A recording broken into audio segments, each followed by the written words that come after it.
Welcome back to News 46.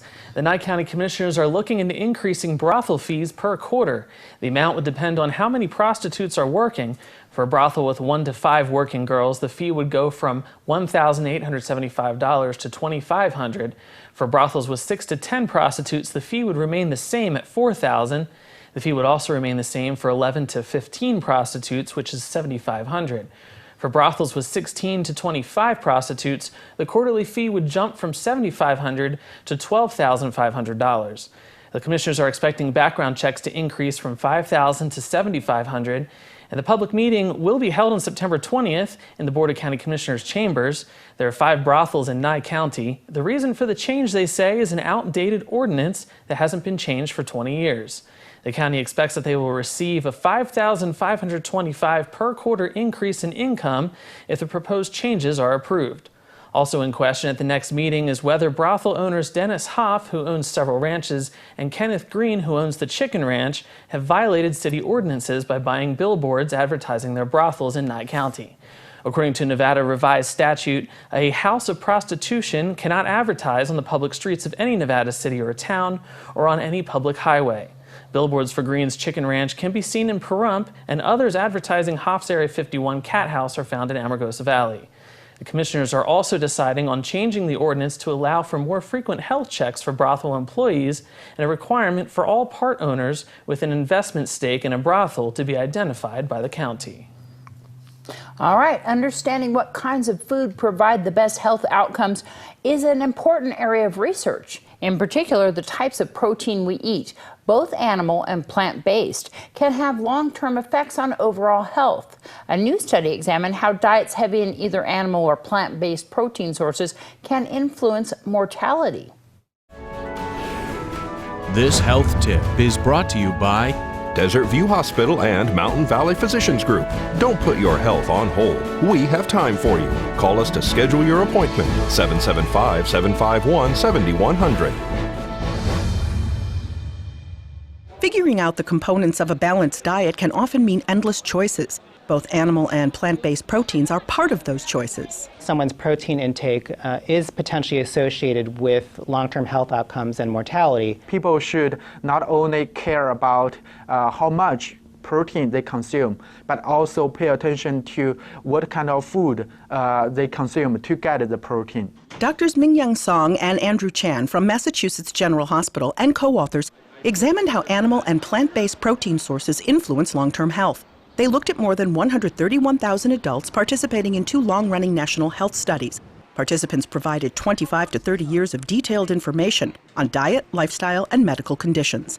Researchers reviewed detailed food questionnaires that were sent to the participants every 4 years. Individuals that consume the highest amounts of animal-based proteins had a somewhat higher risk of mortality, in particular cardiovascular mortality. And these associations stronger among people with unhealthy lifestyle factors. Those factors included smoking, heavy alcohol use, obesity, and physical inactivity. Some of the association between unhealthy lifestyle and animal protein may be driven primarily by the fact that these people tended to consume more red and processed meat than fish or chicken. Those with a healthier lifestyle did not see an increase in their risk of dying. When we look at animal protein versus plant protein, we found the replacement of animal protein with plant protein is associated with a substantial reduction of mortality. Clearly, over the long term, a diet which is comprised primarily of plant-based proteins tends to be more favorable for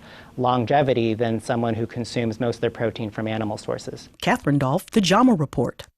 Thanks, Catherine. Study authors say previous studies have only looked at the amount of protein intake, not the type of protein sources consumed. A vehicle being repaired caught fire near a residence over the weekend. On Saturday, we were dispatched a report of a vehicle fire on North Leslie. It was initially reported as possibly an intentional act. We found that the vehicle was being worked on by the residents, and when the vehicle caught fire, they simply used a forklift and moved it to an area of the property where it wouldn't impact anything else that was stored on the property.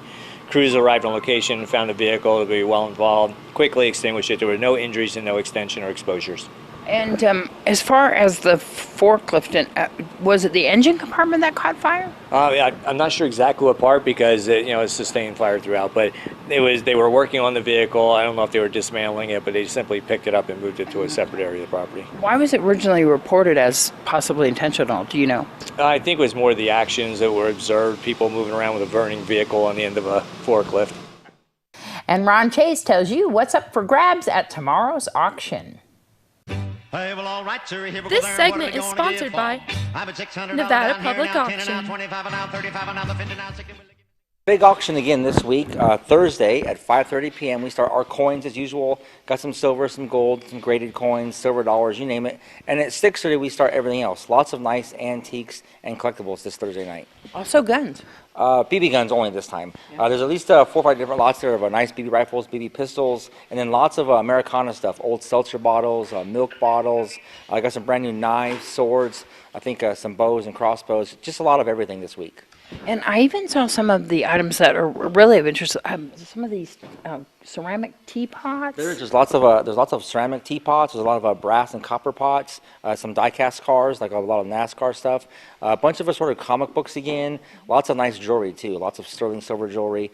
Some very nice vintage jewelry. Again, coins, jewelry, collectibles, you name it. Big auction this Thursday. How do people find out more? You find out more by giving us a call here at 751-4867. The complete catalog is online at auctionnv.com. You can bid from home, or of course, if you're here in town, we want you to come by because again, previews all day Thursday. Take a look at what we have, especially like all these big box lots of comic books and collectibles. You really want to take a look at those. Exactly, and they can even preview the items online if they can't make it on Thursday, and then come down here.